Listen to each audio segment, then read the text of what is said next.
ವಿಷ್ಣುವರ್ಧನ್ ಅವ್ರು ಇಲ್ದಿದ್ರು ಅವರ ಕ್ರೇಜ್ ಯಾಕೆ ಕಡಿಮೆ ಆಗ್ತಿಲ್ಲ? ನಿಜ ಹೇಳ್ಬೇಕಂದ್ರೆ ಅವ್ರು ಕೇವಲ ನಟ ಅಲ್ಲ, ಒಂದು ಭಾವನೆ. ಅವ್ರು ಮಾಡಿದ ಪಾತ್ರಗಳು ನಮ್ಮ ಮನೆ ಮಂದಿಯವರಂತೆ, ನಮ್ಮ ಜೀವನದ ಒಂದು ಭಾಗದಂತೆ ಅನ್ನಿಸ್ತು.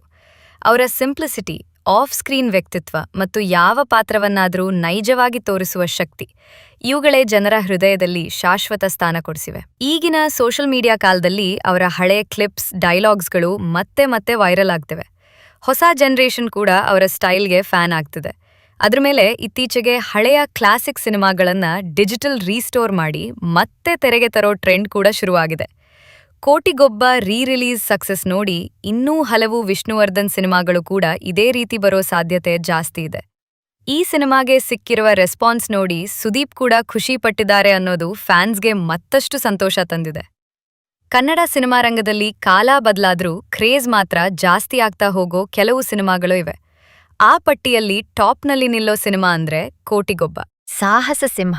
ಡಾಕ್ಟರ್ ವಿಷ್ಣುವರ್ಧನ್ ಅವರ ಸ್ಟೈಲ್, ಮ್ಯಾನರಿಸಮ್, ಪಂಚ್ ಡೈಲಾಗ್ ಎಲ್ಲವೂ ಪ್ಯಾಕೇಜ್ ಆಗಿ ಬಂದ ಈ ಸಿನಿಮಾ 25 ವರ್ಷಗಳ ನಂತರವೂ ಅದೇ ಹುರುಪಿನಲ್ಲಿ ಪ್ರೇಕ್ಷಕರನ್ನ ಸೆಳೆಯುತ್ತಿದೆ ಅನ್ನೋದು ಇವತ್ತಿನ ರೀ-ರಿಲೀಸ್ ಸಕ್ಸಸ್ ನೋಡಿದ್ರೆ ಸ್ಪಷ್ಟ ಆಗ್ತಿದೆ. 2026ರ ಮಾರ್ಚ್-ಏಪ್ರಿಲ್ನಲ್ಲಿ 4K ವರ್ಷನ್ನಲ್ಲಿ ಮರುಬಿಡುಗಡೆಯಾದ ಕೋಟಿಗೊಬ್ಬ ಮತ್ತೆ ಚಿತ್ರಮಂದಿರಗಳಲ್ಲಿ ಜಾತ್ರೆ ಮಾಡಿಸಿದೆ. ಮೈಸೂರಿನ ಗಾಯತ್ರಿ ಥಿಯೇಟರ್, ಬೆಂಗಳೂರಿನ ಪ್ರಸನ್ನ ಥಿಯೇಟರ್ ಅಂತ ರಾಜ್ಯಾದ್ಯಂತ ಫ್ಯಾನ್ಸ್ ಹಬ್ಬ ಮಾಡಿದ್ರು. 101 ತೆಂಗಿನಕಾಯಿ ಒಡೆದು, ಹಾಲಿನ ಅಭಿಷೇಕ ಮಾಡಿ, ಪಟಾಕಿ ಸಿಡಿಸಿ ಒಬ್ಬ ಸ್ಟಾರ್ ಸಿನಿಮಾಗೆ ಸಿಗೋ ರೆಸ್ಪಾನ್ಸ್ ಅಲ್ಲ, ಒಬ್ಬ ದೇವ್ರಂತ ಪ್ರೀತಿಗೆ ಸಿಗೋ ಪ್ರತಿಕ್ರಿಯೆ ಅಂತ ಹೇಳ್ಬೋದು. ಹೊಸ ಜನರೇಷನ್ ಕೂಡ ಈ ಸಿನಿಮಾ ನೋಡ್ಕೊಂಡು ಇದು ಯಾವ ಲೆವೆಲ್ ಮಾಸ್ ಅಂತ ಅಚ್ಚರಿಪಟ್ಟಿದ್ದು ವಿಶೇಷ. ಈ ಸಿನಿಮಾದ ಕಥೆ ಮಾತ್ರ ಅಲ್ಲ, ವಿಷ್ಣುವರ್ಧನ್ ಅವರ ಪರದೆ ಮೇಲಿನ ಪ್ರೆಸೆನ್ಸ್ ಅದನ್ನ ಬೇರೆ ಲೆವೆಲ್ಗೆ ತೆಗೆದುಕೊಂಡಿತ್ತು. ಸಿಂಪಲ್ ಕಥೆಯನ್ನು ಹೇಗೆ ಮಾಸ್ ಆಗಿ ಪ್ರೆಸೆಂಟ್ ಮಾಡಬೇಕು ಅನ್ನೋದಕ್ಕೆ ಕೋಟಿಗೊಬ್ಬ ಒಂದು ಪುಸ್ತಕದ ಥರ ಇದೆ. ಪ್ರತಿ ಸೀನ್ನಲ್ಲಿ ಅವರ ಸ್ಟೈಲ್, ಪ್ರತಿ ಡೈಲಾಗ್ನಲ್ಲಿರುವ ಆ ಧ್ವನಿ, ಆ ಆತ್ಮವಿಶ್ವಾಸ, ಇವುಗಳೇ ಈ ಸಿನಿಮಾನ ಇಂದಿಗೂ ಲೈವ್ ಇಟ್ಕೊಂಡಿವೆ. ಇದೇ ಕಾರಣಕ್ಕೆ ಟಿವಿಯಲ್ಲಿ ಬಂದ್ರೂ ಜನ ಇನ್ನೂ ಫ್ಯಾಮಿಲಿ ಜೊತೆ ಕೂತ್ ನೋಡ್ತಾರೆ. ನಿರ್ದೇಶಕ ನಾಗಣ್ಣ ಅವರು ಈ ಸಿನಿಮಾನ ತುಂಬಾ ಪಕ್ಕಾ ಕಮರ್ಷಿಯಲ್ ಪ್ಯಾಕೇಜ್ ಆಗಿ ರೂಪಿಸಿದ್ರು. ಜೊತೆಗೆ ತಮಿಳಿನ ಸೂಪರ್ ಸ್ಟಾರ್ ರಜನಿಕಾಂತ್ ಅಭಿನಯದ ಭಾಷಾ ಚಿತ್ರದ ಇನ್ಸ್ಪಿರೇಷನ್ ಎಲ್ಲವೂ ಸೇರಿ ಕನ್ನಡಕ್ಕೆ ಒಂದು ಸ್ಮರಣೀಯ ಸಿನಿಮಾ ಸಿಕ್ಕಿತು. 2001ರ ನವೆಂಬರ್ 16ರಂದು ರಿಲೀಸ್ ಆದ ಈ ಸಿನಿಮಾ ಸುಮಾರು 12 ಕೋಟಿ ಕಲೆಕ್ಷನ್ ಮಾಡಿ 30 ವಾರಗಳ ಪ್ರದರ್ಶನ ಕಂಡಿತ್ತು ಅಂದ್ರೆ ಆ ಕಾಲಕ್ಕೆ ಇದು ಭರ್ಜರಿ ದಾಖಲೆ.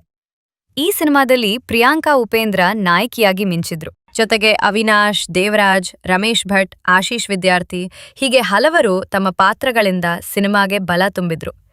ಇವರೆಲ್ಲರ ಅಭಿನಯ ಕೂಡ ಸಿನಿಮಾದ ಒಟ್ಟಾರೆ ಎನರ್ಜಿ ಹೆಚ್ಚಿಸ್ತು. ಒಟ್ಟಿನಲ್ಲಿ ಹೇಳ್ಬೇಕಂದ್ರೆ ಕೋಟಿಗೊಬ್ಬ ಒಂದು ಸಿನಿಮಾ ಮಾತ್ರ ಅಲ್ಲ, ಒಂದು ಕಾಲದ ನೆನಪು, ಒಂದು ಸ್ಟೈಲ್, ಒಂದು ಎಮೋಷನ್. 25 ವರ್ಷಗಳಾದ್ರೂ ಅದೇ ಕ್ರೇಜ್ ಉಳಿದಿದೆ ಅಂದ್ರೆ ಅದು ವಿಷ್ಣುವರ್ಧನ್ ಅವರ ಮ್ಯಾಜಿಕ್. ಕಾಲ ಬದಲಾದ್ರೂ, ಟ್ರೆಂಡ್ ಬದಲಾದ್ರೂ ಈ ಲೆಜೆಂಡ್ಗಳ ಪ್ರಭಾವ ಮಾತ್ರ ಎಂದಿಗೂ ಕಡಿಮೆ ಆಗೋದಿಲ್ಲ.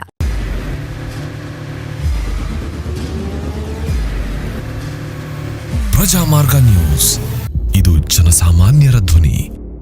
ನಮಸ್ಕಾರ. ನೀವು ನೋಡ್ತಾ ಇದ್ದೀರಾ ಪ್ರಜಾಮಾರ್ಗ ನ್ಯೂಸ್. ರಾಷ್ಟ್ರದ, ರಾಜ್ಯದ ರಾಜಕೀಯದ ಬಗ್ಗೆ ಹೆಚ್ಚಿನ ಸಿನಿಮಾ ಅಪ್ಡೇಟ್ಗಳಿಗಾಗಿ ಫಸ್ಟ್ ಲೈಕ್ ಮಾಡಿ, ಸಬ್ಸ್ಕ್ರೈಬ್ ಆಗಿ, ಹಾಗೆ ಫಾಲೋ ಕೂಡ ಮಾಡಬೇಕು.